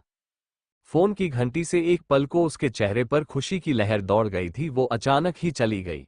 2-3 रिंग के बाद उसने अपना मूड नॉर्मल करके फोन उठाया तो सामने से मोनिका बोली, हेलो, क्या मैंने तुम्हें डिस्टर्ब तो नहीं किया? खनक के चेहरे पर जो मायूसी थी उसने उसे छुपाते हुए अपनी आवाज को नॉर्मल किया और बोली, अरे नहीं नहीं दीदी, मैं तो बस ऐसे ही बैठी थी। आप बताइए, आपकी तबीयत कैसी है अब? आप ठीक है ना? कोई प्रॉब्लम तो नहीं हुई ना? खनक के लगातार सवाल से मोनिका को अजीब लगा, क्योंकि उसकी आवाज थोड़ी नम थी। मोनिका ने उसके सवाल को साइड में रखा और बोली, मैं तो ठीक हूं, लेकिन तू बता, तुझे क्या हुआ है? इतनी लो क्यों साउंड कर रही है? एक फीकी मुस्कान के साथ खनक बोली, ऐसा कुछ नहीं है दीदी, मैं तो बिल्कुल ठीक हूँ। मोनिका, जो खनक की आवाज से ही समझ गई थी, उसने खनक से कहा, देख खनक, मैं जानती हूँ हमारे रिश्ते इतने अच्छे नहीं रहे हैं, लेकिन मैं तुझे इतना तो जानती हूँ, हम साथ में रहे हैं। चल अब बोल, क्या हुआ? तू मुझसे शेयर कर सकती है? मोनिका के इस तरह कहने से खनक थोड़ी इमोशनल हो जाती है, उसकी आवाज थोड़ी दबदबा जाती है। वो बोली, वो मुझसे नाराज हो गए हैं। मुझे अच्छा नहीं लग रहा, डर लग रहा है। मोनिका ये सुनकर रिलैक्स होती है और थोड़ा मुस्कुराकर बोलती है, अरे यार, तुम भी कमाल हो। उसमें डरने वाली कौन सी बात है? किस पति पत्नी में झगड़े नहीं होते? ये तो कपल में चलता रहता है, आम बात है। इसमें इतना मायूस होने की कोई बात नहीं है। वैसे भी जीजू तुझसे बहुत प्यार करते हैं, वो ज्यादा देर तुझसे नाराज रह ही नहीं पाएंगे, तो देखना। और अगर तुझे कुछ करना ही है तो तू ये रोना धोना छोड़कर जीजू के लिए कुछ कर, ऐसा जो उनको बहुत पसंद हो। देखना, एक पल में नाराजगी दूर हो जाएगी। मोनिका की बात सुनकर खनक थोड़ी नॉर्मल हो जाती है। वो अब नॉर्मल लहजे में बोली, हाँ बात तो आपकी सही है, थैंक यू सो मच दीदी। फिर वह बात को बदलते हुए बोली, मेरी छोड़ो, आप अपने बारे में बताओ, क्या घर में सबको बताया आपने? अब मोनिका थोड़े सीरियस लहजे में बोली, स्वीटी को पता है, मैंने मॉम डैड को नहीं बताया। मैंने तुझे इसीलिए फोन किया था, प्लीज तू भी उनको कुछ मत बताना। खनक मोनिका को तसल्ली देते हुए बोली, बेफिक्र रहिए दीदी, मैं नहीं बताऊंगी। वैसे भी आपकी गलती नहीं थी। ऐसे ही दोनों एक दूसरे से बातें कर रही थी। खनक को यह एहसास ही नहीं हुआ कि उसके फोन पर वेटिंग में किसी का कॉल आ रहा है। रेयांश की ऑफिस में अतुल जब फाइल छोड़कर गया था तो रेयांश ने उस फाइल को उठाया और जैसे ही खोलकर पढ़ने को हुआ कि फिर से अतुल वापस आया और उसे एक इम्पोर्टेंट मीटिंग है ये याद दिलाया। इसलिए उसने वह फाइल अपने ड्रॉ में रख दी और मीटिंग के लिए निकल गया। उसकी मीटिंग लगभग पूरे 3 से 4 घंटे तक चली थी। जैसे ही उसकी मीटिंग खत्म हुई वो अपने केबिन में आया। वो खनक से नाराज था लेकिन उसे खनक की याद आ रही थी, इसलिए उसने खनक को कॉल किया लेकिन उसका कॉल इस वक्त बिजी आ रहा था। उसने करीब 4 से 5 बार कॉल किए लेकिन अभी भी बिजी ही आ रहा था। उसने गुस्से से अपना एक हाथ डेस्क पर मारा और दूसरे हाथ में जो फोन था उसे अपने सामने करके अपनी गुस्से भरी आंखों से देखने लगा। वो अपने दांत पीसते हुए खुद में ही बोला, खुद ने तो एक कॉल या मैसेज तक नहीं किया। जब मैं कर रहा हूं तो मैडम का फोन बिजी आ रहा है। पति नाराज है, इस बात का तो कोई एहसास ही नहीं है इस लड़की को। लगता है अब समझना पड़ेगा कि मुझे इग्नोर करने का हश्र क्या होता है। ये कहते हुए रेयांश तेज कदमों से केबिन के बाहर निकल गया। सिंघानिया विला। मोनिका के समझाने पर खनक ने रेयांश को मनाने के लिए कुछ सोचा। जैसे ही मोनिका की कॉल खत्म हुई उसने फोन को चेक ही नहीं किया, फोन को बेड पर रखा और तैयारियों में जुट गई। रेयांश उसे कुकिंग के लिए हमेशा मना करता था, इसलिए खनक ने शेफ को रेयांश की फेवरेट डिश बनाने को बोल दिया और खुद क्लोसेट रूम में जाकर कबर्ड में कुछ कपड़े देखने लगी। उसने लगभग बहुत सारे कपड़े देख लिए थे। वो सोच रही थी कि रेयांश को अच्छा लगे ऐसा कुछ पहने, इसलिए वो कब से एक एक कपड़े को बहुत ध्यान से देख रही थी। तभी अचानक ही कमरे का दरवाजा तेजी से खुलता है और रेयांश गुस्से और फ्रस्ट्रेशन में अंदर आता है। उसे अंदर खनक नहीं दिखाई देती तो वो इधर उधर नजर घुमाने लगता है। तभी खनक क्लोजेट रूम से बाहर आती है। रेयांश को सामने देखकर खनक के चेहरे पर एक प्यारी सी मुस्कान आ जाती है। वो अपनी मीठी सी आवाज में बहुत प्यार से बोलती है, अरे आप आ गए। वो मैं कह रही थी कि खनक आगे कुछ बोलती उससे पहले ही रेयांश ने उसकी बाजुओं को बहुत कस के पकड़ा और गुस्से में चीखते हुए बोला, क्यों? मुझे देखकर अच्छा नहीं लगा तुम्हें? खनक जो रेयांश के इस तरह बोलने से डर गई थी, उसकी आंखों में पानी आ गया था। वो अपनी धीमी आवाज में बोली, आप कैसी बात कर रहे हो? मुझे भला अच्छा क्यों नहीं लगेगा? प्लीज आप शांत हो जाए। खनक की बातों को इग्नोर कर रेयांश उसे पकड़कर अपने करीब करते हुए अपने दांत पीसकर बोला, ऐसा नहीं है तो मेरे कॉल्स इग्नोर क्यों किए? किसके साथ इतनी बिजी थी कि तुम्हें मेरे कॉल्स तक का ध्यान नहीं रहा? रेयांश के इस तरह के बिहेवियर से खनक सहम जाती है। वाकई में उसे नहीं पता चला था कि रेयांश के कॉल वेटिंग में आ रहे थे। उसने वाकई में कोई कॉल्स इग्नोर नहीं किए थे। खनक रो देती है, अब उससे बर्दाश्त नहीं हुआ। उसने खुद को छुड़ाने की कोशिश करते हुए कहा, मोनिका दीदी का कॉल आया था, मैं उन्हीं से बात कर रही थी। मुझे सच में नहीं पता चला कि आपकी कॉल आ रही है। मैं कभी आपके कॉल को इग्नोर नहीं कर सकती। ये कहते हुए वो खुद को छुड़ाने की कोशिश कर रही थी और उसके चेहरे पर बेहिसाब दर्द की लकीरें थी क्योंकि रेयांश ने उसे बहुत जोर से पकड़ा था। जैसे ही मोनिका का नाम आता है रेयांश का पारा और हाई हो जाता है। वो खनक को एक ही झटके में अपने कंधे पर उठाता है और बिस्तर पर लाकर पटक देता है।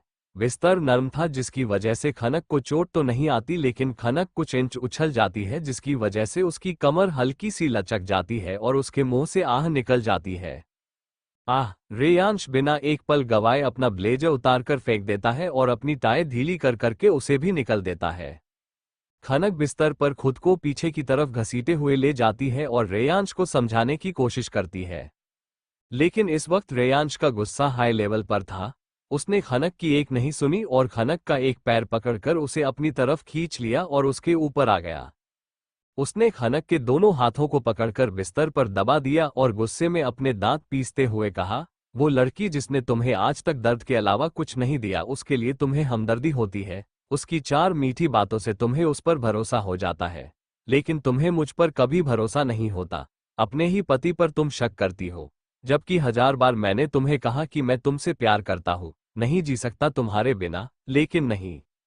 ये कहते हुए रेयांश खनक के नर्म मुलायम होठों पर अपने सख्त होठ रख देता है और बहुत जोर जोर से सक करने लगता है। खनक को अपने होठों पर बहुत दर्द होता है क्योंकि रेयांश जरा भी प्यार से उसे किस नहीं कर रहा था, वो उसे टॉर्चर कर रहा था। वो अपना दर्द खनक को महसूस करवा रहा था। खनक उसके नीचे झटपटा रही थी, उसकी आंखों से बहुत सारे आंसू बहने लगते हैं। करीब 20 मिनट बाद जब रेयांश को महसूस होता है कि खनक को सांस लेने में तकलीफ हो रही है, तब जाकर वो खनक के होठों को छोड़ता है। रेयांश के छोड़ते ही खनक लंबी लंबी सांसें लेने लगती है।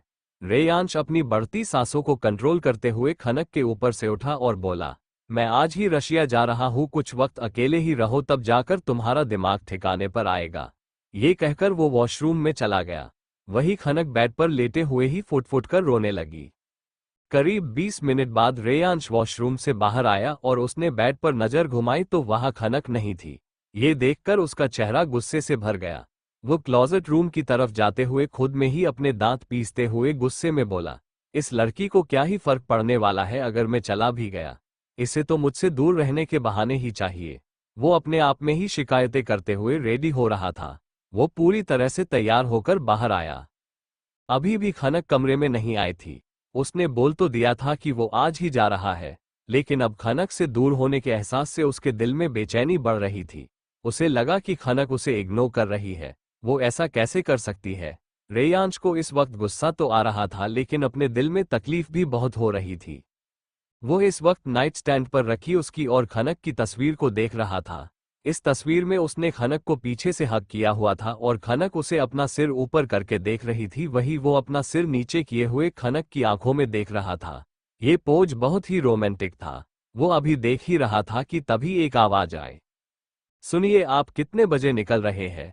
मैं इसलिए पूछ रही थी कि डिनर रेडी है तो आप डिनर करके ही जाना। मुझे पता है आपने सुबह से कुछ भी नहीं खाया होगा।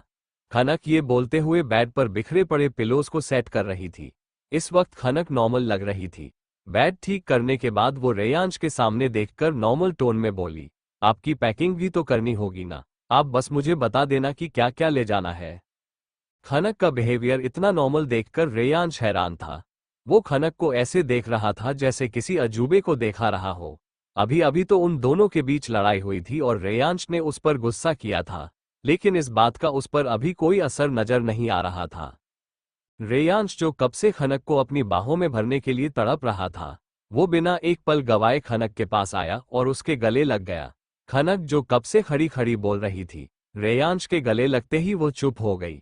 रेयांश कुछ पल ऐसे ही उसके गले लगा रहा। उसका गुस्सा पूरी तरह से उतर चुका था।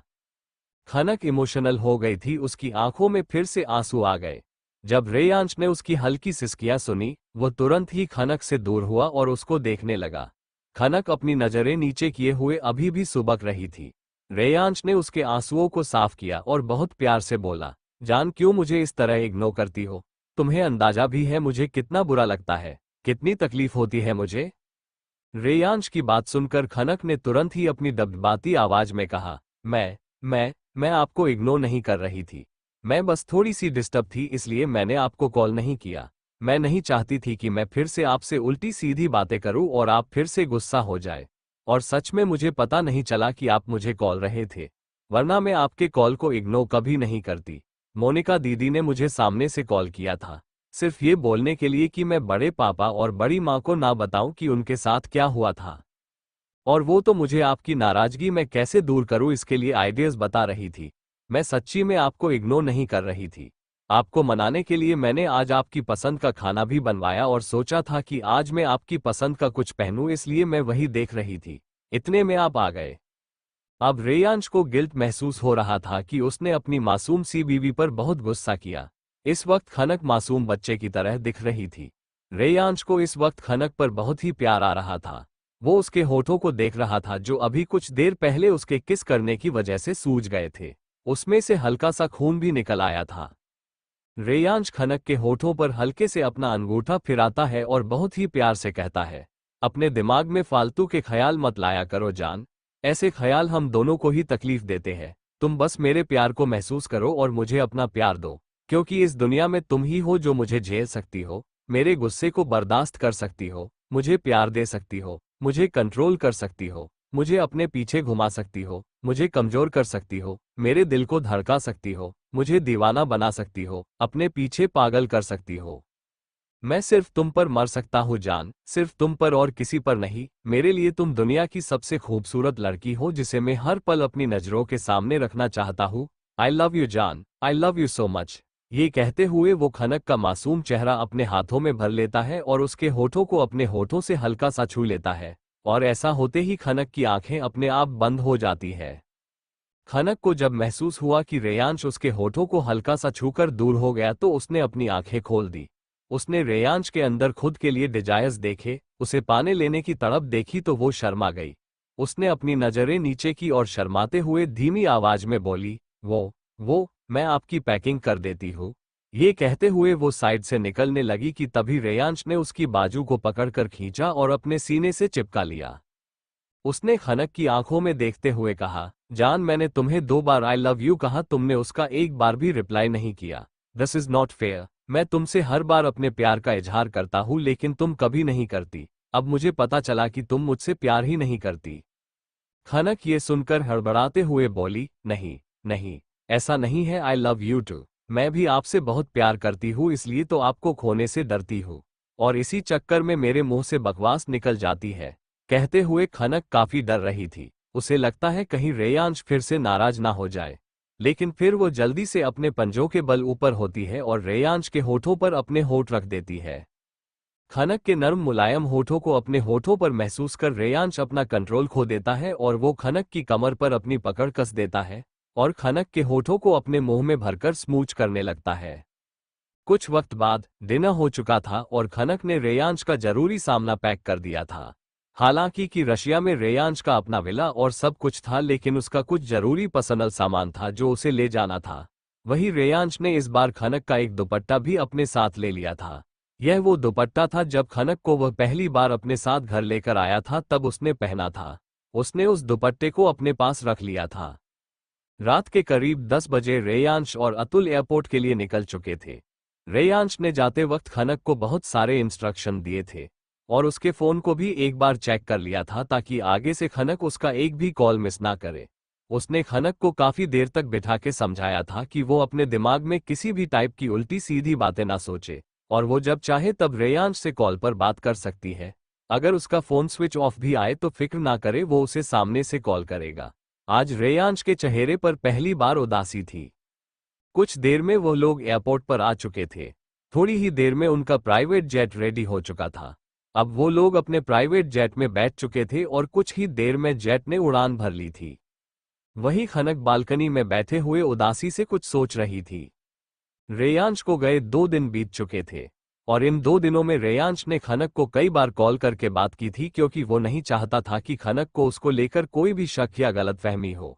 खनक अपने बिस्तर पर बैठी थी और वह वीडियो कॉल पर रेयांश से बात कर रही थी।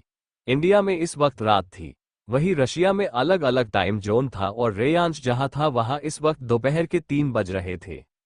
रेयांश इस वक्त अपने विला के एक प्राइवेट एरिया में बैठा हुआ था। खनक आसपास के एरिया को देखती है तो वो एक बार एरिया था। खनक ने रेयांश से सवाल किया, कहाँ है आप और ये कौन सी जगह है और कौन है आपके साथ? रेयांश ने खनक की आवाज में शक को महसूस किया तो उसने थोड़े से नाराज लहजे में कहा, जान, मैं इस वक्त विला में ही हूँ, प्राइवेट बार में, और मैं अकेला हूँ, कोई नहीं है यहाँ मेरे साथ। खनक ने रेयांश के नाराज लहजे को इग्नोर किया और बोली, ठीक है, दिखाइए, मुझे देखना है कि प्राइवेट बार एरिया कैसा होता है। रेयांश समझ चुका था कि खनक कंफर्म करना चाहती है। गलती उसने खुद करी थी खनक के सामने किसी और लड़की का नाम लेकर, इसलिए उसने ज्यादा रिएक्ट नहीं किया। उसने बैक कैमरा ऑन किया और चारों तरफ दिखा दिया, फिर कैमरा अपनी तरफ किया और बोला, देख लिया ना? रेयांश का ये कहना खनक को ज्यादा पसंद नहीं आया। उसने रेयांश को नाराजगी दिखाते हुए कहा, आप कहना क्या चाहते हो कि मैं आपकी जासूसी कर रही थी? कहते हुए खनक की आंखें छोटी हो गई थी। रेयांश ने महसूस किया खनक लड़ने के मोड़ में आ चुकी है। उसने तुरंत बात को पलट दिया, अरे मेरे कहने का मतलब ऐसा नहीं था, मैं तो बस ये चाहता हूँ कि तुम्हारा ध्यान कहीं और ना होकर बस मुझ पर रहे। वैसे भी तुम मुझसे दूर हो, तुम्हारी बहुत याद आ रही है। यह सही भी था, सच में वो खनक से दूरी बर्दाश्त नहीं कर पा रहा था। खनक उसकी आंखों में ये सच्चाई देख रही थी। खनक के एक्सप्रेशन चेंज हुए और अब उसका लहजा जो अब तक शक्की और कड़क था वो नर्म और थोड़ा मायूसी वाला हुआ। याद तो मुझे भी बहुत आ रही है, मन करता है अभी आपके पास आ जाओ। ये कहते हुए खनक बेहद मासूम और प्यारी लग रही थी। रेयांश एकटक अपनी मासूम और प्यारी बीवी को देख रहा था जो इस वक्त किसी बच्चे की तरह मुंह बना रही थी। लेकिन अगले ही पल खनक के एक्सप्रेशन चेंज हुए और वो बोली, ठीक है, अब मुझे बहुत नींद आ रही है, मैं सोने जा रही हूँ। आप भी अपना काम जल्दी खत्म करो और मेरे पास आ जाओ, गुड नाइट। रेयांश हैरान था उसके हर घड़ी बदलते व्यवहार से, लेकिन अब उसे आदत हो गई थी। लव यू कौन बोलेगा? ये कहते हुए रेयांश खनक को अपनी आंखें छोटी करके देखता है।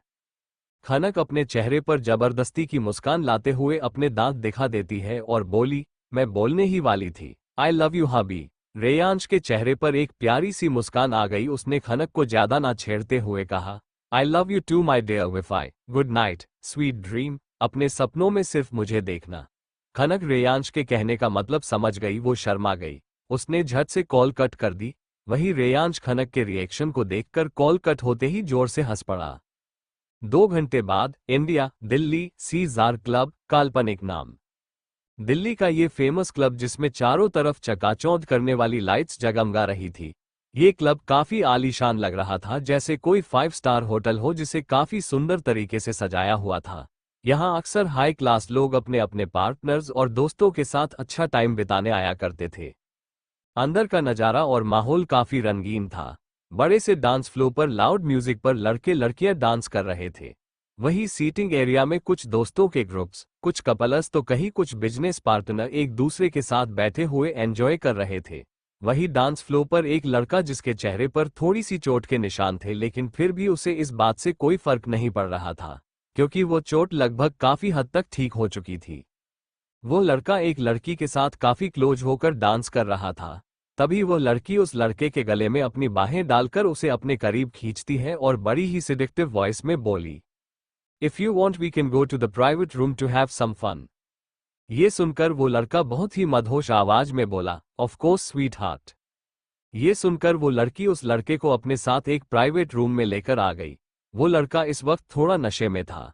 अब तक वह लड़की बहुत ही मदहोश होकर उस लड़के के साथ नाच रही थी। उसके एक्सप्रेशन रूम में आते ही चेंज हो गए। उसने उस लड़के को झटके से बेड पर धकेल दिया। वो लड़का कुछ समझ नहीं पाया और सीधा मुंह के बल बेड पर गिर गया। वो लड़का नशे में था, इसलिए उसे उस लड़की के इरादे समझ नहीं आ रहे थे। वो बेड पर गिरे हुए बड़बड़ाए जा रहा था, hey sweet heart, come to me, I am yearning to feel your closeness. ये सुनकर उस लड़की के चेहरे पर एक डेविल स्माइल आ गई। तभी अचानक ही एक अनजान शख्स एक कोने से निकलता है जिसने एक बड़ा सा ब्लैक कलर का ओवरकोट पहना हुआ था जो उसके पूरे बदन को पूरी तरह से ढक रहा था। हुडी से उसका सिर भी ढका हुआ था और मुंह पर ब्लैक कलर का मास्क पहना हुआ था। पैरों में ब्लैक कलर के लॉन्ग बूट्स और हाथों में ब्लैक कलर के ग्लव्स। वो इंसान पूरी तरह से ढका हुआ था, सिर्फ उसकी आंखें दिख रही थी। उस इंसान ने सामने वाली लड़की को एक इशारा किया तो वह लड़की अटेंशन पोजीशन में किसी कमांडो की तरह खड़ी हो गई। जब वो लड़का रूम में किसी तीसरे की प्रेजेंस को महसूस करता है, वह तुरंत ही अपनी नशीली आंखों से सामने की ओर देखता है। अपने सामने खड़े अनजान शख्स को देखकर वो चौंक जाता है, क्योंकि उस शख्स का चेहरा भले ही नहीं दिख रहा था, लेकिन उसका ऑरा बहुत ही खतरनाक लग रहा था। वो लड़का जैसे ही खड़े होकर सामने वाले शख्स को कुछ पूछने वाला होता है कि उस अनजान शख्स ने अचानक ही उसके सिर पर एक लोहे का रोड दे मारा, जो उसने अपने एक हाथ में पीछे की तरफ छुपा रखा था। वो लड़का तुरंत ही दर्द से चीखा और अपने दोनों हाथों से अपने सिर को पकड़ लिया। कौन हो तुम? तुम जानते नहीं हो मैं कौन हूँ? इसका अंजाम अच्छा नहीं होगा, तुम पछताओगे। रूम साउंड प्रूफ था, इसलिए बाहर कुछ सुनाई नहीं दे रहा था। वो लड़की जो अब तक सामने खड़ी थी डर से सिहर जाती है। उसके मुंह से हल्की सी चीख निकल जाती है क्योंकि उस लड़के के माथे से खून की फुहार छूट गई थी। उस लड़की को घबराते हुए देखकर उस अनजान शख्स ने अपने मुंह पर उंगली रखी और उसे चुप रहने का इशारा किया। वो उस शख्स को इस तरह देखकर डर से चुप हो गई क्योंकि उस शख्स का ऑरा इस वक्त काफी खूंखार लग रहा था। वो लड़का दर्द से कराह रहा था। उसने खुद को संभाला और हिम्मत करके सामने वाले शख्स पर हमला करने के लिए बढ़ा कि तभी अचानक ही उसके पेट में उस रोड का नुकीला हिस्सा आर पार हो गया।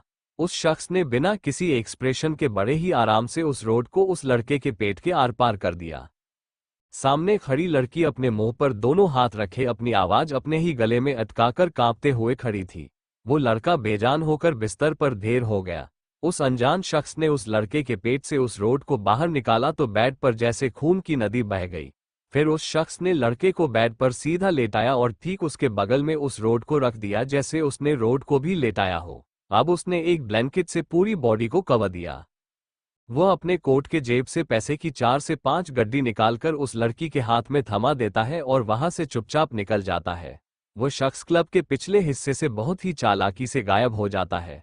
वो लड़की जो कब से डर के मारे कांप रही थी, अपने हाथ में पकड़ी पैसे की गड्डियों को ठीक से संभालकर अपने पर्स में रख देती है और निकलकर सीधे बाहर के एरिया में आ जाती है।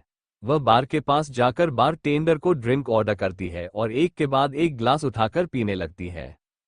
Russia, Hell's Bones Villa. यह विला ब्लैक कलर का था, जिसकी दीवारों से लेकर पेंटिंग तक और विला के पर्दों से लेकर शोपीस तक सभी ब्लैक कलर का था। ये देखने में ही हेल की तरह लग रहा था। वहां का इंटीरियर दिखने में हाई क्लास था, लेकिन वहां काफी खतरनाक वाइब्स आ रही थी। इस विला के एक बहुत बड़े मीटिंग हॉल में बहुत बड़ा कांच का रेक्टेंगल शेप का टेबल था और उसके आसपास बहुत सारी बड़ी बड़ी चेयर्स रखी गई थी। सामने के साइड एक बहुत बड़ी किंग साइज की हेड चेयर थी। इस वक्त वह सभी चेयर्स भरी हुई थी, बहुत सारे लोग वहां पर बैठे हुए थे। उनका ऑरा काफी खतरनाक था। सभी के सभी दिखने में काफी दमदार और खूंखार पर्सनैलिटी के लग रहे थे। वो हेड चेयर अभी तक खाली थी और सभी की नजर वहां थी, जैसे वो लोग किसी का इंतजार कर रहे हो। तभी वहां किसी की एंट्री होती है, जो दिखने में किसी शैतान की तरह लग रहा था।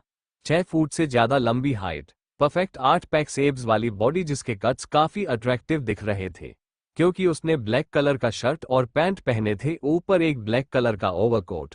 चेहरे पर एक ब्लैक कलर का यूनिक डेविल मास्क पहना था, जिसमें से सिर्फ उसकी आंखें दिख रही थी, जो काफी खूंखार लग रही थी। उसके एक्सप्रेशन काफी कोल्ड थे। ओवरऑल जो इंसान आ रहा था वो बाकी सबसे अलग और काफी खतरनाक लग रहा था। उसका ऑरा नर्क से आए किसी शैतान की तरह था। कोई आम इंसान अगर उसे देख ले तो उसकी सांसें ही थम जाए। उसके पीछे 2 लोग काले कपड़ों में अपने चेहरे पर मास्क लगाए हुए उस आदमी के पीछे पीछे आ रहे थे। उनके एंटर होते ही वहां बहुत सारे ब्लैक कपड़े पहने, अपने चेहरे पर मास्क लगाए कमांडो आकर चारों तरफ अपनी पोजीशन ले लेते हैं। वो आदमी किसी राजा की तरह बड़े ही एटीट्यूड के साथ चलते हुए आया और हेड चेयर पर बैठ गया। उसके बैठने का तरीका किसी महाराजा की तरह था और सभी अपने सामने बैठे इस शख्स को देखकर डर के मारे अपना सलाइवा गटकने लगे थे। वो शख्स अपनी हेड चेयर पर अपना एक पैर दूसरे पैर पर चढ़ाए, अपने सिर को चेयर की हेडरेस्ट पर टिकाए, अपने चेयर पर एटीट्यूड लिए बहुत ही खतरनाक ऑरा के साथ बैठा था। वही सामने बैठे लोग अलग अलग कंट्रीज के आए हुए लोग थे, जो अपने कंट्री के पावरफुल लोगों में से एक थे। यह माफियाज मीटिंग थी, जो कि बहुत ही खास मौकों पर ही होती थी। सामने बैठा शख्स उनका लीडर था, या फिर कह सकते हैं कि उनका किंग था। सभी के चेहरे पर कई सारे सवाल और क्यूरियोसिटी थी। वह जानना चाहते थे कि आखिर क्या वजह है कि दूसरी बार यह मीटिंग हो रही थी, वह भी सिर्फ 2 दिन में दूसरी बार, क्योंकि यह मीटिंग सिर्फ और सिर्फ साल में एक बार होती थी, जिसमें सभी माफिया लीडर यहां मौजूद होते थे। आगे की बातचीत पूरी इंग्लिश में होती है। तभी उस शख्स की एक दहाड़ती हुई आवाज आए, मुझे पता है कि तुम सबके मन में कई सवाल हैं, लेकिन सिवाय एक शख्स को छोड़कर। ये सुनते ही रूम के बर्फ जितने कोल्ड टेम्परेचर में भी वहां पर बैठे एक शख्स के माथे पर पसीने की बूंदें झलक आई। उसकी हालत पतली होने लगी, उसका बदन कांपने लगा। उसने अपनी कांपती हुई आवाज में कहा, मुझसे बहुत बड़ी गलती हो गई किंग, मुझे माफ कर दीजिए, आगे से ऐसे गलती नहीं होगी। ये कहते हुए वो शख्स अपनी चेयर से खड़ा हो गया था। उसकी आवाज की कपकपाहट ही बता रही थी कि वह कितना डरा हुआ था। वह अपने पैरों पर खड़ा तो था, लेकिन उसके पैर बुरी तरह कांप रहे थे। वह पूरी तरह डर के मारे पसीने से भीग चुका था। तभी वो शख्स अपने हाथ में एक छोटी सी लेकिन बहुत ही पावरफुल और डेंजरस गन से सामने खड़े शख्स के पेट में गोली मारता है। वो गोली ऐसी जगह लगी थी कि उसके पेट से खून की फुहार छूट गई और वह आदमी तुरंत जमीन पर गिर पड़ा और उसके मुंह से दर्द भरी चीख निकल गई। लेकिन वह मरा नहीं था, बस दर्द से फर्श पर तड़प रहा था। ये देखकर उस शख्स के ठीक बगल में बैठा एक शख्स अपनी जगह से उठा। वह घबराया हुआ तो था, लेकिन फिर भी उसने अपना डर कंट्रोल किया और अपनी नॉर्मल टोन में गुस्सा दिखाते हुए कहा, हम जानते हैं कि तुम हमारे लीडर हो द ब्रॉकी, लेकिन इसका मतलब ये बिल्कुल नहीं है कि हमारे हर काम और डील के लिए हमें तुमसे पूछना पड़े या परमिशन लेनी पड़े। ये लोग तुम्हें अपना किंग मानते होंगे, लेकिन मैं नहीं मानता। इस मास्क के पीछे छिपकर तुम हम पर अपना हुक्म चला रहे हो। अगर हिम्मत है तो यह मास्क उतारो और अपना असली चेहरा दिखाओ। असली किंग अपनी पहचान छुपाता नहीं है। किंग की चेयर पर बैठा शख्स द ब्रॉकी माफिया किंग था, जिनके अंडर में लगभग सभी माफिया ग्रुप्स आता था।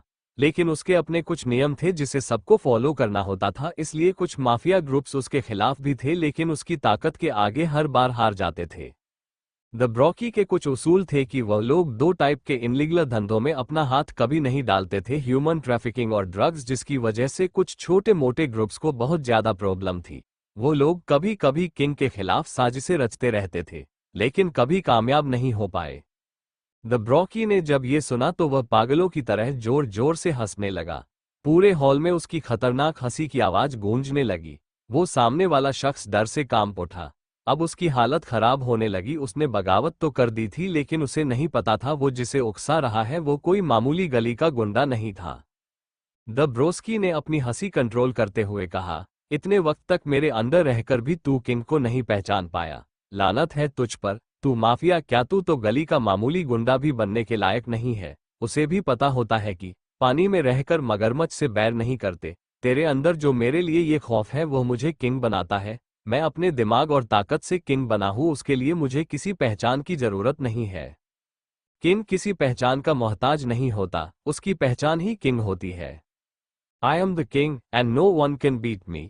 ये कहते हुए द ब्रॉस्की अपनी जगह से उठा और अपने दोनों हाथ फैला दिए और जोर जोर से शैतानों की तरह हंस रहा था। इस वक्त वह एक साइको की तरह लग रहा था। उसका ऑरा किसी खूंखार जानवर की तरह था। उसने अपना सिर ऊपर करके अपनी आंखें बंद की और फिर एक ही पल में अपने आंखें झटके से खोलकर अपने एक्सप्रेशन कोल्ड कर देता है और टेबल पर पड़ा खंजर एक ही झटके से उठाकर उस शख्स की तरफ फेंका, जो जाकर उस शख्स के माथे के बीचों बीच घुस गया और वो एक ही पल में फर्श पर गिर गया। बाकी सभी डर और हैरानी से यह नजारा देख रहे थे। उनकी सांसें ही अटक गई थी, क्योंकि इस वक्त द ब्रोस्की का मास्क वाला चेहरा बेहद गुस्से में काला पड़ गया था। उसकी नीली आंखें में लाल नशे उभर आई थी। उसकी हथेलियों की नशे उभरी हुई थी। सभी बुत बने अपनी जगह पर जमे हुए थे कि तभी फिर से दहाड़ती हुई आवाज आई, और किसी को कोई शिकायत है अपने किंग से? सभी अपनी डरी सहमी हालत में अपनी अपनी गर्दन नामे हिला देते हैं, क्योंकि किसी की भी हिम्मत नहीं थी कि कोई कुछ बोले। एक नज़र सबको अपनी खूंखार आंखों से देखने के बाद द ब्रोस्की फिर से दहाड़ती हुई आवाज में बोला, मीटिंग इज ओवर। कहते हुए वो पलटकर बड़े ही स्टाइल और एटीट्यूड से वहां से निकल गया। उसके पीछे के दो आदमी भी उसे कवर करते हुए अपने हाथ में ली हुई हाईटेक गन लिए पीछे निकल गए और थोड़ी देर में सारे कमांडो भी वहां से निकल गए। आए हुए बाकी के सभी लोग अब वहां से चले गए। वहां पड़ी डेड बॉडी और उस घायल आदमी को दो जल्लाद जैसे आदमी आए और उन्हें उठाकर ले गए। India, Singhania villa. रात के करीब 3 बजे एक कार सिंघानिया विला के बाहर आकर रुकी। उसमें से एक शख्स काफी बेचैनी से अपने कपड़ों को और बालों को नोचते हुए निकला। यह मोक्ष था, जो आज किसी बिजनेस मीटिंग में गया था। उसे आज ठीक नहीं लग रहा था। उसे अपने शरीर में जलन सी महसूस हो रही थी। उसका शरीर भट्ठी की तरह गर्म हो रहा था। उसके माथे से पसीना बह रहा था। उसकी आंखों में लाल नशे उभर आई थी। वो बिना एक पल गवाए अपने कमरे की तरफ बढ़ गया।